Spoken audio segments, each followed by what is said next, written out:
काय बोलता येणार नाही आहे. मी आज पहिल्या दिवशी आलो आहे बार्शीमध्ये.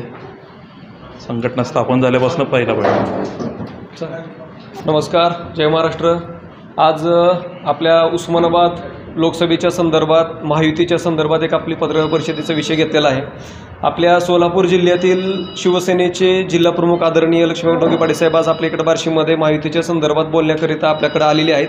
तर सोलापूर जिल्ह्यामध्ये आगामी शिवसेनेची भूमिका काय असेल आणि महायुतीच्या बाबतीत बार्शी तालुक्यातील कशा पद्धतीनं काम चांगल्या पद्धतीनं करता येईल या बाबतीमध्ये आपल्या सर्वांना मार्गदर्शन करण्यासाठी आज साहेबांनी पत्रकार परिषद आयोजन करायला सांगितलं होतं. त्या अनुषंगानं अल्प कालावधीमध्ये आम्ही आज पत्रकार परिषद साहेब हे आयोजन आम्ही केलेलं आहे. तर त्या संदर्भात काम आपलं बार्शी तालुक्यामध्ये शिवसेनेचं मोठ्या प्रमाणात सुरू आहे चांगल्या पद्धतीनं. परंतु काही शिवसेनेचे काही पदाधिकाऱ्यांचे विषय बाकीचे असतील, काही मागण्या असतील, काही गोष्टी असतील, तर त्यासाठी मार्गदर्शन म्हणून तुम्हाला आज आम्ही पत्रकारासाठी बोलवलेलं आहे.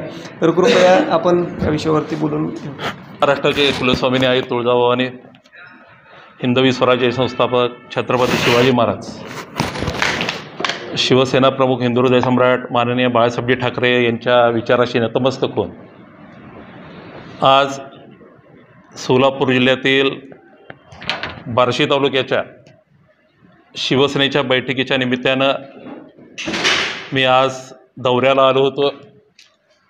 आज सकाळपासनं वैराग भागातील काही मुबलक गावं आणि त्यानंतर वैरागमध्ये आत्ता येताना 4 वाजता एक बैठक घेतली. ती बैठक घेऊन इथं 6 वाजता येण्याचं नियोजन होतं. जरासं यायला उशीर झाला, त्याबद्दल पहिल्यांदा मी आपल्या सगळ्या पत्रकारांची माफी मागतो आहे.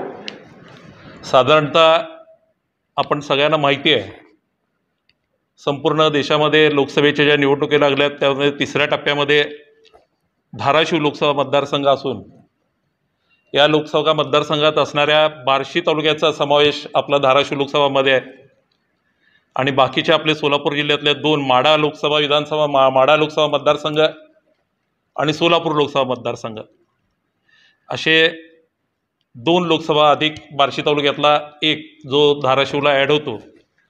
अशा ठिकाणी ह्या दोन्ही 2.5 ठिकाणी संपूर्णपणे भारतीय जनता पार्टी, शिवसेना, रिपाई, महायुतीचे उमेदवार निवडून आले पाहिजेत, राष्ट्रवादीसुद्धा अर्थात ह्याचे सर्व उमेदवार निवडून आले पाहिजेत. अशा प्रकारचं नियोजन महाराष्ट्राचे मुख्यमंत्री डॉक्टर एकनाथभाई शिंदेसाहेबांच्या नेतृत्वाखाली केलं गेलं आहे.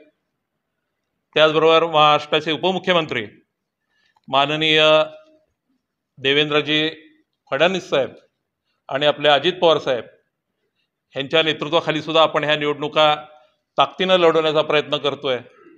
आणि त्याच दृष्टिकोनातनं आज बार्शीमध्ये एक आढावा बैठक घेण्याच्या दृष्टिकोनातनं मी आलो होतो.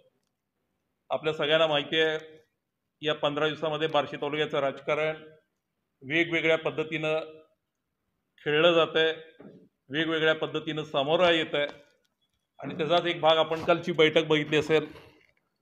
परवा आमच्या आंदळकर साहेबांची आंदळकर साहेबांची उमेदवारी बघितली असेल.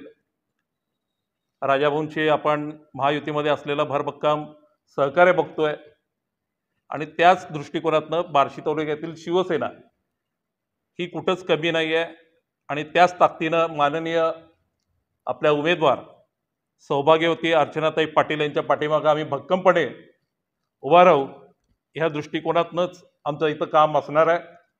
हे सांगण्यासाठी आज मी तुमच्याकडे आलो आहे. निश्चितपणे आम्ही जरा नवीन आहेत या तालुक्यामध्ये, म्हणजे आत्ता या घटकेला नवीन आहेत. नवीन जरी असलो तरी पूर्वीचा मी शिवसेनेचे 10 वर्ष जिल्हाप्रमुख म्हणून काम केलेलं, त्या कामाचा अनुभव आणि बार्शी तालुक्यात असणारे आपले अनेक संबंध या माध्यमातून जास्तीत जास्त मताधिक्य शिवसेनेच्या रूपानं होईल याची ग्वाहीसुद्धा आम्हाला द्यायची आहे. परंतु हे सगळं दिसताना अजूनपर्यंत तरी म्हणजे स्पष्ट बोलायला काय हरकत नाही, उमेदवारांकडनं अजून कुठल्याही प्रकारचं आम्हाला अजून बोलावणं, अगर प्रचारामध्ये सहभागी करण्याविषयी कुठली अजून अशी स्पष्ट भूमिका आलेली नाही आहे. तीही भूमिका आम्ही आज रात्री त्यांच्याशी फोन होऊन तो मॅटर आमचा क्लिअर होईल की प्रचाराची यंत्रणा बार्शी तालुक्यात कशा प्रकारे राबवण्यात येईल, उमेदवार कसा आमच्याकडे कधी येईल, त्यांना उमेदवारांना आम्ही प्रोग्राम तयार केलेला आहे आमचा. त्या प्रोग्रामच्या दृष्टिकोनातनं उमेदवार हा शिवसेनेच्या माध्यमातून सुद्धा घरोघरी आणि गावोगावी कसा पोहोचेल ह्याचा प्रयत्नसुद्धा चालू राहील. काल बघितलं दिलीप सोपल साहेबांनी ओमराजेंना पाठिंबा जाहीर केला. मुद्दामून ह्या विषयावर मला बोलणं गरजेचं आहे, कारण याच दिलीप सोपल साहेबांना उमेदवारी मिळू नये म्हणून ओमराजेंनी मागच्या वेळेस कशा प्रकारे प्रयत्न केले होते शिवसेनेत असताना हे मला चांगलं ज्ञात आहे, कारण मी त्यावेळेस शिवसेनेचा सहसंपर्क प्रमुख होतो. आणि असा भामटा खासदार काल येऊन आपल्या बार्शीला फसवण्याचा प्रयत्न करतोय, ह्यासाठी मला बार्शीकरांना सुद्धा विनंती करायची होती की या बार्शीकरांनी सुद्धा या भामट्या खासदारापासून सावध राहणं गरजेचं आहे. ते सांगण्यासाठी सुद्धा मी आज आपल्याकडे इथं आलेलो आहे. आपण बघतोय त्यांचे लोकसभेतले मी आज व्ह्यू बघितले, त्या लोकसभेमध्ये त्यांनी बोलले ते खासदार साहेब की मी लातूर, उस्मानाबाद, बार्शी आणि पुणे इंटरसिटी चालू करतो. 4 वर्षापूर्वी बोलले. 4 वर्षापूर्वीची जी घोषणा होती, लोकसभेत जी मागणी होती, कुठे ती इंटरसिटी आणि कुठे त्यांचं काम मला काही दिसून येत नाही. अगर सध्या जो ग्रीन हायवे आपला चाललेला आहे बार्शी तालुक्यातनं सुरत चेन्नई, या सुरत चेन्नईमध्ये मला शेतकरी संघटना आंदोलन करताना दिसल्या, परंतु खासदारांनी अशी कुठली भूमिका घेतली की सुरत चेन्नईच्या अंतर्गत जी बार्शी तालुक्यातल्या शेतकऱ्यांच्या ज्या जमिनी गेलेल्या आहेत, ज्या व्हॅल्युएबल अशा जमिनी गेलेल्या आहेत, ह्या जमिनींना जास्तीत जास्त भाव मिळावा ह्या दृष्टिकोनातून सुद्धा मला खासदारांचं, केंद्रामध्ये ते म्हणतात नितीन गडकरींना मी असं बोललो तसं बोललो, परंतु कुठं आहे ते काम? बार्शी तालुक्यातल्या लोकांना जास्तीत जास्त किमती मिळाव्यात, व्हॅल्युएशन मिळावं, ह्यासाठी सुद्धा आपले खासदार कुठं अशा पद्धतीनं जास्त आग्रहानं मला दिसून आले नाहीत. अगर आपण त्यांच्या मतदारसंघाचा जर विचार करायला गेलो तर आमच्या सोलापूर हैदराबाद रोड जो आहे तो सुद्धा NHAच्या माध्यमातूनच आहे, नॅशनल हायवेच्या माध्यमातून आहे. आज परिस्थिती बघितली तर अजून सुद्धा हैदराबाद रोड, सोलापूर हैदराबाद जो एक्सप्रेस वे आहे तो अजूनही व्यवस्थितरित्या तयार झालेला नाही आहे. मग हे खासदार झोपले ते का 10-15 वर्ष त्यांच्या मतदारसंघात असलेला सोलापूर हैदराबाद हा रोड होऊ शकला नाही. आज सुरत चेन्नईबद्दल त्यांची अशी स्पष्ट भूमिका दिसली नाही. अगर इथल्या शेतकऱ्यांसाठी त्यांची अशी भूमिका दिसली नाही, कोण पण करतं त्यांचं. काल सुद्धा अजून सुद्धा काल ते रिपिटेशन, त्यांनी काल त्यांच्या भाषणामध्ये रिपिटेशन तेच केलंय, मी फोनवरती आहे, मी जीव वाचवले. पण सगळ्यात मला नम्रपणे सांगावंसं वाटतं की मागच्या वेळेस जेव्हा कोरोना होता तेव्हा माननीय तानाजीराव सावंत साहेबांनी त्यांच्या कॉलेजमध्ये कोरोना सेंटर उभा केलं होतं. आपल्या सगळ्या पत्रकारांना माहीत असेल त्यामध्ये की माननीय मुख्यमंत्री आत्ताचे त्या काळात नगरविकास मंत्री होते, आणि नगरविकास मंत्री असताना सुद्धा तानाजीरावांच्या कार्यक्रमाला नंतर राजाभाऊंना नगरपालिकेला 1 कोटी निधी माननीय मुख्यमंत्र्यांनी जाहीर केलेला आहे. आपण बघितलेलं आहे त्या काळात कोरोना काळामध्ये. मग आम्ही असंच म्हणायचं का आमच्या मुख्यमंत्र्यांनी 1 कोटी जाहीर केलं? असं नाही ना, हे कर्तव्य होतं मुख्यमंत्र्यांचं, नगरविकास मंत्र्यांचं, त्यांनी ते केलं. जर फोनवरच कारभार होणार असेल तर अशा खासदारांचा, असा खासदार हा बार्शीकरांना कधीच उपयोगाचा पडणार नाही, हे ठामपणे आमचं मत आहे. आणि हे सांगण्यासाठीच इथली शिवसेना येणाऱ्या काळामध्ये बार्शी तालुक्यामध्ये गावोगावी जाऊन प्रचार करण्यासाठी सिद्ध राहणार आहे. माननीय राजाभाऊ राऊतांचं सुद्धा कौतुक करावं तेवढं कमी आहे. गेल्या 5 वर्षामध्ये राजाभाऊ राऊतांनी जी विकास कामं उभा केली, ती विकास कामं निश्चितपणे बार्शीच्या विकासासाठी असू दे, सोलापूर जिल्ह्यामध्ये, मी तर म्हणतो की आज आम्ही जेव्हा सोलापूर जिल्ह्यामध्ये दौरा करतो, अक्कलकोट बघतो, माळशिरस बघतो, मोहोळ बघतो, पंढरपूर बघतो, परंतु एवढा विकास सोलापूर जिल्ह्याच्या लेवलला, बार्शी तालुक्या एवढा विकास हा कुठंच होऊ शकला नाही. हा विकास करण्यासाठी माननीय राजाभाऊंच्या पाठीमागं माननीय मुख्यमंत्र्यांची नगरविकास खात्याची ताकद ही प्रचंडपणे उभी होती. म्हणून आज बार्शीचा जो रस्ता आपण बघतो परांडा रोडकडं, कुठला रोड तो स्मशानाकडचा मुस्लिम स्मशानभूमीचा परांडा रोड, आज एवढा सुंदर रस्ता आमच्या सोलापूर शहरामध्ये नाही आहे. एवढा भव्य रस्ता हा राजाभाऊंच्या नेतृत्वाखाली, अगर ड्रेनेजची कामं असू देत, अगर आपला सोलापूर बार्शी हा रस्ता असू देत, अशी अनेक चांगली कामं होत आहेत. माननीय गुलाबराव पाटील जे आमचे पाणीपुरवठा मंत्री आहेत, त्यांच्या नेतृत्वाखाली सुद्धा ग्रामीण भागामध्ये अनेक पाण्याच्या स्कीम ह्या आलेल्या आहेत, हे सुद्धा आपण अभ्यासलेलं आहे.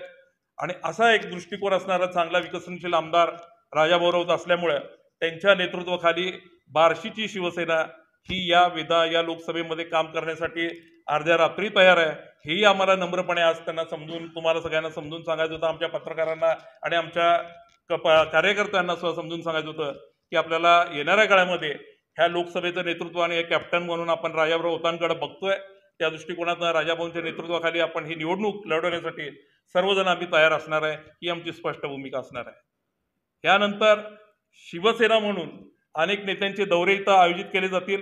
माननीय मुख्यमंत्री आणि उपमुख्यमंत्री परवा म्हणजे मंगळवारी सोलापूरचे 2 फॉर्म भरण्यासाठी येत आहेत.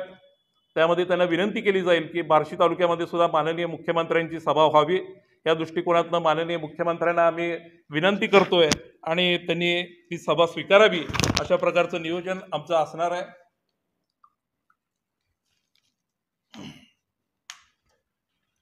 आपण बघितलं असेल, माननीय मुख्यमंत्र्यांच्या बाबतीत जर बोलायचं झालं तर एक संवेदनशील मुख्यमंत्री, रात्रंदिवस महाराष्ट्राच्या विकासासाठी काम करणारा मुख्यमंत्री, अशी त्यांची प्रचिती आपल्याला वारंवार दिसून आलेली आहे. आत्ताच मी आमचे निलाके साहेब होते, आमचा माने होता, अगर आमचे मंगेशजी चिवटे असतील महाराष्ट्राचे, त्यांच्या माननीय मुख्यमंत्र्यांच्या मार्गदर्शनाखाली आमचे युवा नेते डॉक्टर श्रीकांतजी शिंदे साहेब यांच्या मार्गदर्शनाखाली आपण बघितलं असेल 230 कोटी 70 लाख नुसते हे मुख्यमंत्री निधीतनं हे आरोग्याच्या विकासासाठी अगर ऑपरेशनसाठी गेलेले आहेत, आणि त्यातले त्यात 10 कोटी 30 लाख हे निलाके साहेब सोलापूरसाठी आलेले आहेत. अशा प्रकारचा भव्य निधी, मोठा निधी हा आरोग्य क्षेत्रात सुद्धा माननीय मुख्यमंत्र्यांनी सोलापूर असू दे, महाराष्ट्रामध्ये दिलेला आहे. आणि अशा प्रकारे महाराष्ट्राच्या जनतेची नाळ असणारा, मग एस टीमध्ये महिलांना सवलत देण्याचा विषय असू देत, बाकीच्या बाबतीत विद्यार्थिनींचं शिक्षणाच्या बाबतीतचा मोफत शिक्षण देण्याचा विषय असू देत, अगर त्याचबरोबर आपण जे अनेक गोष्टी बघतोय विकासाच्या दृष्टिकोनातनं, कोस्टल रोड असू देत, सागरी सेतू असू देत मुंबईचे, ह्या दृष्टिकोनातनं अगर समृद्धी महामार्ग असू देत, ह्या इथं सुद्धा माननीय मुख्यमंत्र्यांनी रात्रंदिवस समृद्धी मार्ग तयार व्हावा ह्या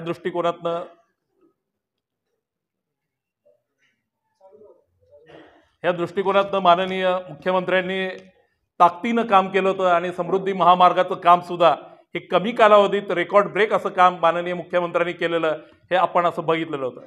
असंच महाराष्ट्राच्या विकासाच्या झपाटलेला, जनतेची काळजी घेणारा, मग तुम्हाला अनेक त्यांचे प्रसंग आठवत असतील, विश्राळवाडीचा जो दुर्घटना घडली ती, या दुर्घटनेमध्ये सुद्धा महाराष्ट्राचा असा पहिला मुख्यमंत्री असेल की जो मुख्यमंत्री स्वतः चालत जाऊन 4 तास त्या डोंगरावर जाऊन त्यांनी तिथल्या गरजूंना मदत केली होती. अगर असा पहिला मुख्यमंत्री असेल की जो आषाढी एकादशीला पूजेला येतो, परंतु तत्पूर्वी आषाढी एकादशीला येण्यापूर्वी सुद्धा तिथल्या वारकऱ्यांची काय सोय झाली आहे आणि काय सोय अभिप्रेत आहे ह्याची बैठक घेण्यासाठी 3 दिवसापूर्वी अगोदर येऊन तो पंढरपूरमध्ये संपूर्णपणे नियोजनाची बैठक घेतो. अशा प्रकारचा मुख्यमंत्री महाराष्ट्राला मिळणार नाही. आणि त्याच दृष्टिकोनातनं माननीय मुख्यमंत्री असू देत, माननीय देवेंद्रजी असू देत, माननीय अजित पवारजी साहेब असू देत, यांच्या नेतृत्वाखाली महाराष्ट्राचा विकासाचा रथ एका मार्गक्रमण करत असताना आज मोदी हे पंतप्रधान देशाचे 100% होणार आहेत, परंतु 400च्या सुद्धा पलीकडे जाण्याची भूमिका ही आमची असणार आहे. आणि त्या दृष्टिकोनातनं मतदारांनी मोदींच्या नेतृत्वाखाली सहकार्य करावं ही आमची प्रमुख भूमिका या तालुक्यामध्ये असणार आहे. आणि ह्या दृष्टिकोनातच हे आमचे सर्व पदाधिकारी, आज इथं पदाधिकारी उपस्थित आहेत. पदाधिकारी म्हणजे आता काही जुन्या शिवसेनेतले, जुन्या म्हणण्यापेक्षा पूर्वी जे आमच्याबरोबर काम करत होते, अशा सर्व पदाधिकाऱ्यांना एकत्र घेऊन काम करण्याचा आमचा इथला मानस आहे. माझ्याकडं आजपर्यंत बार्शी तालुका पूर्वी होती, मधल्या काळामध्ये मी बार्शी तालुक्याच्या ऐवजी बाहेर 2 मतदारसंघामध्ये जिल्हा प्रमुख म्हणून काम करत होतो. परंतु मागच्या आठवड्यात मला आग्रहानं पुन्हा बार्शी तालुक्यामध्ये पाठवण्यात आलं की जाऊन आपण बार्शी तालुक्याची संघटना पुनरुच्च एकदा बांधावी. या दृष्टिकोनातनं हे बार्शीचं मी धनुष्यबाण परत हातात घेण्याचा विचार केलेला आहे. आणि या दृष्टिकोनातनं मग आम्हाला वेगवेगळ्या प्रकारचे आमचे कार्यकर्ते आहेत, ते कार्यकर्ते म्हणण्यापेक्षा जे शिवसेना प्रमुखांच्या विचाराने प्रेरित होऊन इथं काम करू शकतात, येऊ शकतात, अशा नव्या आणि जुन्या कार्यकर्त्यांचा एकत्र विचार घेऊन एकत्र संघटन बांधण्याचा आमचा येणाऱ्या काळातला मानस असेल. आणि त्या दृष्टिकोनातनं आपलं सहकार्य पत्रकारांचं आम्हाला अपेक्षित आहे. जो कार्यकर्ता शिवसेना प्रमुखांच्या विचारांना अभिप्रेत असेल, जो कार्यकर्ता 80% समाजसेवा आणि 20% राजकारण करण्याच्या भूमिकेतनं काम करणारा असेल, जो कार्यकर्ता हा हिंदुत्ववादी विचारांना प्रेरणा असेल, असे कार्यकर्ते आम्हाला अभिप्रेत आहेत. आपणही आम्हाला चांगली नावं सुचवू शकता. आणि त्या दृष्टिकोनातनं आजच्या या बैठकीला आमचे आनंद यादव असू देत, आज जवळजवळ अनेक वर्ष झालं शिवसेनेच्या माध्यमातनं, नीलमताई गोरे असू देत, शिवतरे साहेब असू देत, यांच्या माध्यमातून तो मुंबईमध्ये काम करत होता. आज या बैठकीला इथं उपस्थित असलेल्या आमच्या भगिनी असू देत, मांजरेताई असू देत, ठोंगेताई असू देत, या 2 भगिनी आलेल्या आहेत.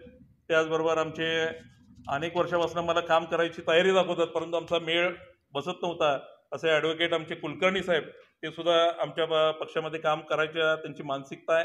याचबरोबर आमचे विजय माने, अनेक घटना घडल्या राजकारणात, परंतु आपला कुठलाही विचार त्यांनी, कुठल्याही विचाराला त्यांनी लोभ न करता शिवसेनेचा भगवा ध्वज हा कायम हातात ठेवला. असे सगळे सर्व कार्यकर्ते, काकासाहेब बुद्रुक नावाचे आमचे मळेगावचे माजी सरपंच असतील, ते काम करायला तयार आहेत. आमचे मालवंडीचे काटे नावाचे आहेत, मुंगशीचे आमचे प्रसाद पाटील नावाचे कार्यकर्ते आहेत. अनेक कार्यकर्ते, मी आज प्रमुख कार्यकर्त्यांना भेटायला आलो आहे. येत्या 2-3 दिवसामध्ये चांगली भव्य दिव्य बैठक होऊन उमेदवारांना आम्ही या बैठकीला अगर आमच्या प्रचार यंत्रणेमध्ये सहभागी करून आमच्या पतीनंच आमचं कार्य आहे. माननीय मुख्यमंत्र्यांचा आम्हाला आदेश आहे आणि माननीय मुख्यमंत्र्यांच्या आदेशापुढं जरी आम्हाला तिथनं त्यांच्याकडनं विचारपूस करण्यासाठी वेळ जरी लागला तरी आम्ही आमचा वेळ वाया घालवणार नाही आणि आमच्या कामाला आम्ही सुरुवात करणार, अशा प्रकारची भूमिका घेऊन माझे 2 शब्द थांबवतो. जय हिंद, जय महाराष्ट्र. पूर्वीचेच आमचे सैनिक आहेत. आता जशी माझी निवड इथं आठवड्यापूर्वी जाहीर झाली, पुन्हा मला बार्शीचा व्याप दिला, चार्ज दिला, तशा अनेक कार्यकर्ते संपर्कामध्ये आहेत, त्यांच्याशी चर्चा चालू आहेत. आज सुद्धा मी जवळ आता इकडं उत्तर बार्शीमध्ये एक 10-15 गावं रात्री करण्याच्या विचारामध्ये आहे. त्यांच्याशी संपर्क साधून नवीन कार्यकर्ते, जुने कार्यकर्ते आणि हिंदुत्ववादी कार्यकर्ते, आमचा मूळ गाभा हिंदुत्ववादी विचाराचा आहे, अशा विचारांशी जे आमच्याशी सहमत असतील त्या कार्यकर्त्यांना घेऊन जाऊन संघटन बांधण्याचा विचार आहे आमचा. येतील, प्रत्येकाची इच्छा असते उमेदवारीची, त्या प्रक्रियेमध्ये आहेत सध्या. ते निश्चित सहभागी असणार ना. त्यांचे चुलते आरोग्यमंत्री आहेत, त्यांना सहभाग घ्यावा लागेल.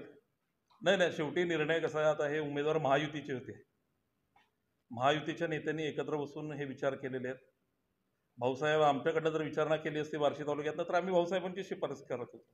आम्ही म्हणत होतो की भाऊसाहेबांना द्या, म्हणजे आम्ही आमच्या पद्धतीनं, एक आमचा नेता आहे, अनेक वर्ष त्यांनी कष्ट केलेले आहेत, अनेक वर्ष इथं प्रामाणिकपणाने काम उभा केलं होतं त्यांनी, त्या दृष्टिकोनातून आपली मागणी होती. परंतु शेवटी हा विचार आपल्यालाही माहिती आहे, महायुतीचा विषय आहे, महायुतीचे नेते मिळून एकत्र घेतात आणि त्या दृष्टिकोनातून तो विचार आता झालेला आहे. आपण म्हणताय, माझं उत्तर असं आहे की शिवसैनिक हा आदेशाशी बांधील असतो. शिवसेना प्रमुख हिंदुहृदय सम्राट माननीय बाळासाहेबजी ठाकरे जेव्हा आदेश द्यायचे तेव्हा त्या आदेशाचंच पालन हा शिवसैनिक करतो. नाराजी असते, उदासी असते, प्रत्येकाला उमेदवार वाटतं, त्यामुळे ती उमेदवारी अपेक्षित आहे, प्रत्येकाला उमेदवारी घेऊ वाटते. मग आता योगायोगानं ती राष्ट्रवादीला सीट सुटलेली आहे. आपण म्हणताय बरोबर आहे, राष्ट्रवादीला सुटली आहे, परंपरागत आमचंच आहे. आज आपण जर बघितलं बापू कांबळेंपासनं, म्हणजे साधारणतः 1995 पासूनचा जर विचार केला गेला तर बापू कांबळे 2 वेळेला, कल्पनाताई नरिरे 2 वेळेला, त्यानंतर मग पद्मसिंह पाटलांचा एक गॅप पडला नसेल तर सातत्यानं आपल्याला इथं शिवसेनेचीच उमेदवार इथं निवडून आलेली आहेत. तेच की रवी गायकवाड आणि ओमराजे. कल्पनाताई झाल्या की 2दा कल्पनाताई निवडून आल्या ना. ते सातत्यानं शिवसेनेचंच प्रभुत्व आहे इथं. आणि बार्शीमध्ये आपण चमत्कार बघतो की लोकसभेला तुमचं बार्शीचं मतदान संपूर्णपणे शिवसेनेला असतं आणि विधानसभेला विचार वेगळाच करतात. एक कॉन्ट्रोवर्सी जरा दिसून येते, परंतु लोकसभेला सातत्यानं बार्शीकरांनी शिवसेनेला प्राधान्य दिलेलं आहे. हे ऋण शिवसेना कुठंच विसरू शकत नाही आणि विसरू नये अशा प्रकारचंच बार्शीकरांचं ऋण आहे. नाही, शिवसेना ही कोणामुळं, माझ्यामुळं नसते, शिवसेना ही तुमच्यामुळं नसते. शिवसेना ही शिवसेना प्रमुख हिंदुत्व विचारावरती आहे, माननीय बाळासाहेब ठाकरेंच्या विचारावरती आहे. त्यामुळे मी आता 2 वर्ष बघत नव्हतो, मी दररोज गावाला आहे. माझं उपळाई ठोंगे गाव आहे. मी साधारणतः आठवड्यातनं 3-4 वेळेला, या वर्षभरात तरी मी जास्तीत जास्त माझी कामं होती म्हणून मी गावात होतो. पण मी सक्रिय नव्हतो इथं बार्शी तालुक्यात. मी माझ्या सोलापूरमध्ये सक्रिय होतो. मी इथं सक्रिय नव्हतो म्हणून असं होऊ शकत नाही ना. जनतेला जी महाराष्ट्रामध्ये अगर केंद्रामध्ये चाललेली कामं आहेत, नरेंद्र मोदींच्या नेतृत्वाखाली, अगर माननीय एकनाथभाई शिंदेच्या साहेबांच्या नेतृत्वाखाली जे कामं आहेत, ही जनता बघून मतदान करणार आहे. त्यामुळं मी असलो, तुम्ही असलात नसलात हा विचार नाहीये. असा एकमेव पक्ष आहे शिवसेना, जो फक्त आदेशांवरती चालतो, विचारांवरती चालतो. शिवसेना ही विचारांवरती चालणारी संघटना आहे, गटांवरती, नेतृत्वावरती, व्यक्तींवरती चालणारी संघटना नाही. भाऊसाहेबांची उणीव नक्की जाणवेल आम्हाला. भाऊसाहेबांनी जे धाडस या तालुक्याला दिलं, भाऊसाहेबांनी जी कार्यकर्ता सांभाळला, ते निश्चित कौतुकास्पदच होतं ना. त्या काळात आता माननीय उद्धवसाहेब मुख्यमंत्री झाले, मला खरं यायचं नव्हतं त्या प्रश्नावरती. उद्धवसाहेबांकडनं त्यांच्या अपेक्षा होत्या भाऊसाहेबांच्या, त्या पूर्ण होऊ शकल्या नाहीत. भाऊसाहेबांचा प्रवेश साधारणतः 2010ला मी जिल्हा प्रमुख झाल्यानंतर मीच करून घेतला होता. मय्यन गजानन कीर्तीकर साहेबांनी इथंच उद्धवसाहेबांची आपण मोठी सभा घेतली ती गांधी पुतळ्यापाशी. परंतु विषय कसा आहे की माननीय उद्धवसाहेबांकडनं असू दे, अगर मातोश्रीकडनं असू दे, अगर शिवसेना भवन दादर असू दे, इथनं माननीय भाऊसाहेबांची जी कामं होती ती झालेली नाही आहेत. प्रसंगी भाऊसाहेब नाराज झाले, पण इथं माननीय मुख्यमंत्र्यांनी त्यांच्या कामासाठी अनेक वेळेला अग्रेसर राहिलेले आहेत हे मी स्वतः साक्षीदार आहे. मुख्यमंत्र्यांनी किती वेळा भाऊसाहेबांसाठी कुठं कुठं फोन केलेत हे मला माहिती आहे चांगल्या प्रकारे. मी स्वतः त्याचे साक्षीदार आहे. त्यामुळे माननीय मुख्यमंत्र्यांनी भाऊसाहेबांना कुठं मला वाटत नाही कमी केलेलं आहे मान सन्मान देण्यासाठी. शेवटी कार्यकर्त्यांचं काय काम होतं कधी होत नाही अशा प्रकारची प्रक्रिया चालती ना राजकारणात, अप्स अँड डाऊन्स. तशा प्रकारचा अप्स अँड डाऊन्स होता. आता भाऊसाहेबांनी खरं नाही जायला पाहिलं होतं हे माझं मनोमनी वाटतं, कारण एक आधार होता बार्शी तालुक्याच्या संघटनेचा आणि त्यांनी त्या दृष्टिकोनातून विचार करणं गरजेचं होतं. मी स्पष्टपणे व्यक्त झालो रे, मी असं काही लपवलं नाही आहे तुमच्यापासून. आलोय मी आज त्यासाठीच आलोय. आता हे बघा मी पुन्हा सांगतोय की मी 2 वर्ष या तालुक्यामध्ये बघत नव्हतो, माझ्याकडे नव्हता पण ह्या चार्ज. आता मला नव्यानं उभा करायचं आहे, जुन्या शिवसैनिकांना घेऊन नव्या शिवसैनिकांना घेऊन, आणि मी उभा करू शकतो. एवढं धाडसाने एवढं चॅलेंज मी स्वीकारू शकतो, एवढी ताकद आहे आपल्याकडं. ही ताकद शिवसेना प्रमुखांनी दिलेली आहे. ह्यातल्या आता मी सगळ्यांनाच ओळखतोय. प्रत्येक गावोगावी मी लोकसभेच्या प्रचाराला जाऊन आलेलो आहे, संघटना बांधणी करताना जाऊन आलेलो आहे. त्यामुळे मला अवघड जाणार नाहीये. आठवड्याच्या आत मी संघटना उभा करून दाखवतो तुम्हाला, चॅलेंज देऊन. चॅलेंज म्हणजे तुम्हाला नाही द्यायचं, आमच्या मगाशी ह्या सगळ्यांना मी म्हटलं तुम्हाला मी चॅलेंज देतो म्हटलं. आठवड्यात मी संघटना बांधू शकतो, असं अवघड नाहीये. फक्त संपर्कात गेलं पाहिजे आणि आपण जात नाही ना, दुर्दैव. आता तीच चर्चा झाली मगाशी. त्या आमच्या गावच्या महिला आहेत ठोंगेताई, अतिशय त्यांचं बचत गटाचं काम चांगलं आहे, या ताईंचं बचत गटाचं काम चालू आहे. हे ऐकल्यानंतर म्हणजे कौतुक करावं तेवढं कमी वाटतं आपल्याला. परंतु आज आम्ही संपर्कात गेलो नाही. आमचं बचत गटाचं काम जोरात चालू आहे शिवसेनेचं, माननीय मुख्यमंत्र्यांच्या नेतृत्वाखाली. आणि माननीय मुख्यमंत्र्यांचा एवढा आग्रह आहे की बचत गटांना मार्केट उपलब्ध झालं पाहिजे. ह्या ताई ज्या आलेल्या आहेत त्यांच्यासाठी आम्ही सुरू करू ना आता या महिला आघाडीचं. अतिशय चांगलं आहे. सोलापूरला आता आमच्या महिला आघाडीच्या संपर्क प्रमुख म्हणून आम्ही नेमणूक केलेल्या आहेत माळगेताई नावाच्या. G20 मध्ये त्यांना स्वागत करण्याचा मान मिळाला अनेक राष्ट्राध्यक्षांना. त्यांचं शेतकरी उत्पादक कंपनीचं काम बोरामणीच्या आहेत, अतिशय उत्कृष्ट पद्धतीने चालू आहे. संपर्क व्हायला वेळ लागतो सर. संपर्क सुरू झाला ना सगळ्या गोष्टी होतील. माननीय राणादादा असतील, उमेदवार असतील, यांच्याशी आज मी रात्री बोलेन. राजावंशी पण भेट घेणार आहे, राजावंशी पण चर्चा करेन आणि त्या माध्यमातून आम्हाला इथं सुरू करावं लागेल काम. आता परवा मुख्यमंत्री साहेब येतात आणि परवा आमचे पक्षाचे सचिव पण येत आहेत, संजयजी माशिलकर साहेब सोलापूरला. हा सगळा वृत्तांत आज रात्री जाईल आणि समोर त्यांच्याकडे आता बैठकी नाही सगळ्यांना बोलून सोलापूरला निश्चितपणे एखादी कार्यकारिणी का म्हणजे समन्वय समिती करता येते का अशा प्रकारचा एक विषय होईल. इतक्या लवकर पदाधिकारी नेमणं योग्य वाटत नाही मला. सगळ्यांचा अभ्यास करून सगळ्यांचं नेतृत्व तपासून पदाधिकारी नेमावेत अशा प्रकारची भूमिका माझी आहे. शेवटी पक्षांच्या विचारावरती मतदान होत असतं. भाऊसाहेबांनी पक्ष बदललेला आहे. वंचित बहुजन आघाडी आमची पार्टी हिंदुत्ववादी विचाराची आहे. शिवसेना असू दे, भारतीय जनता पार्टी असू दे, आता त्यामध्ये राष्ट्रवादी आलेली आहे. त्यांचे विचार, राष्ट्रवादीचे विचार, शिवसेनेचे विचार आणि भारतीय जनता पार्टीचे विचार तर जवळजवळ हिंदुत्ववादी आहेत. वंचित आघाडीचे विचार वेगळे आहेत. त्यामुळे आम्हाला असं फरक पडणार नाही. वंचित आघाडीमुळे फरक आहे ना, दोन्ही विचारामध्ये फरक आहे, कार्यामध्ये फरक आहे. आमच्याकडे मोदींसारखा आश्वासक जगत असा चेहरा आहे, राष्ट्रामधला, जगामधला, जे आज आपली आर्थिक क्रांती आपण 5 नंबरवरती आहे जगामध्ये. जर आपण बघितलं तर आर्थिक विश्वामध्ये आपला 5वा क्रमांक लागतो. रस्ते बांधणीमध्ये आपण अमेरिकेपुढं, कदाचित तुम्ही काल रात्री बघा, काल रिपोर्ट होता, अमेरिकेपुढं आणि चीनच्या सुद्धा पुढं आपण रस्ते बांधणीमध्ये 1 नंबरवर आहे. म्हणजे एवढं राष्ट्रीय स्तरावर काम चालू आहे. म्हणजे राम मंदिर हा विषय मी घेणार नाही. का घेणार नाही तुम्हाला आम्हाला माहिती आहे. राम मंदिर झालेला विषय, G20चा विषय आपण बघितला. आज G20चं नेतृत्व माननीय नरेंद्र मोदींनी केलं. पेट्रोल डिझेलचे भाव हे आंतरराष्ट्रीय बाजारपेठेमध्ये वाढतात, कमी होतात. हा दोष आमचा नाही, सरकारचा नाही आहे. त्यामुळं वंचित बहुजन आघाडी आणि शिवसेना, अगर आमची सध्याची महायुती, ह्याचे वैचारिक विचार खूप वेगळे आहेत. आम्ही जनतेसाठी रात्रंदिवस काम करतो. कोरोनामध्ये एकट्या ओमराजे निंबाळकरांनी काम केलेलं नाही आहे. प्रत्येक शिवसैनिकांनी काम केलेलं आहे. प्रत्येक मंत्र्यांनी काम केलेलं आहे. आमचा मंत्री जेव्हा रूटवर उतरतो, रस्त्यावर उतरतो, तेव्हा तो मंत्री नसतो, तर तो जनसेवक म्हणून उतरतो. आणि अशा प्रकारे एकदा नाही 2दा कोरोना माननीय मुख्यमंत्र्यांना झाला, तरी सुद्धा ती कुठे डगमगले नाहीत. कोरोनामध्ये फील्डवरती असणारा मंत्री त्या काळामध्ये मुंबईतनं फक्त एकनाथराव शिंदे साहेब होते. समाजसेवा आमची रात्रंदिवस चालू आहे. त्यामुळे आम्ही जनतेतनं मतदान, आम्ही जनतेची कामं करून मतदान मागतोय. वंचित बहु आघाडीचं बघितलं ना, वंचित बहुजन आघाडीनं कसं इंडियाला फसवलं ते वेळ प्रसंगी बोलीन मी जेव्हा भाषण करायचं तेव्हा. नाही आता जनता सुज्ञ झाली साहेब. हे कशासाठी आले ते एकत्र तुम्ही बघा की. सुशीलकुमार शिंदे प्रणितीचं नेतृत्व प्रस्थापित व्हावं म्हणून आलेत. मोहिते पाटील घराणं एक रणजित मोहिते पाटील फिक्स झालेत, आता दुसरं धैर्यशील मोहिते पाटलांचं नेतृत्व फिक्स व्हावं म्हणून आलेत. लोकांना कळायला लागलंय ना, ही पुढची पिढी सक्षम करायला लागलीत. हे तिघं एकत्र येऊन काय करायला लागलेत, त्यांच्या पुढच्या पिढीला भक्कम करायला लागलेत. जनता एवढी वेडी नाही आहे. लिहून घ्या तुम्ही, हे दोन्ही उमेदवार निवडून येतात, सातपुते आणि आपले वरचे निंबाळकर. निंबाळकरांनी जे काम केलं पाण्याचं सोपं नव्हतं. केंद्रीय जल आयोगाकडनं मोठ्या प्रकारचा निधी आणला. आजपर्यंत कुठल्या खासदारांना आणला मला सांगा? विजयदादांनी तर आणलाय, शरद पवारांनी माड्याचं नेतृत्व केलं, आणलाय. सांगोल्यापासून करमाळ्यापर्यंत केंद्रीय जल आयोगाकडनं मोठ्या प्रमाणात निधी निंबाळकरांनी मंजूर करून आणला. हा फरक आहे ना. हे तिघ जण एकत्र येऊन काय काय. एकेकाळी महाराष्ट्राचं नेतृत्व मुख्यमंत्री सुशीलकुमार शिंदे, उपमुख्यमंत्री विजयदादा, काय केलं हो यांनी? ही जनता विसरली का सोलापूरकर आमची? आमचं सोलापूर नाही विसरत. मी जे सोलापूरकडे जे बघतोय आमच्या, काय केलं मला सांगा? या दोघांनी काही केलं नाही आहे. मुख्यमंत्री उपमुख्यमंत्री एवढी मोठी जबाबदारी असताना काय करू शकले नाही ते लोक? आता केवळ स्वतःच्या स्वार्थासाठी एकत्र आलेले आहेत.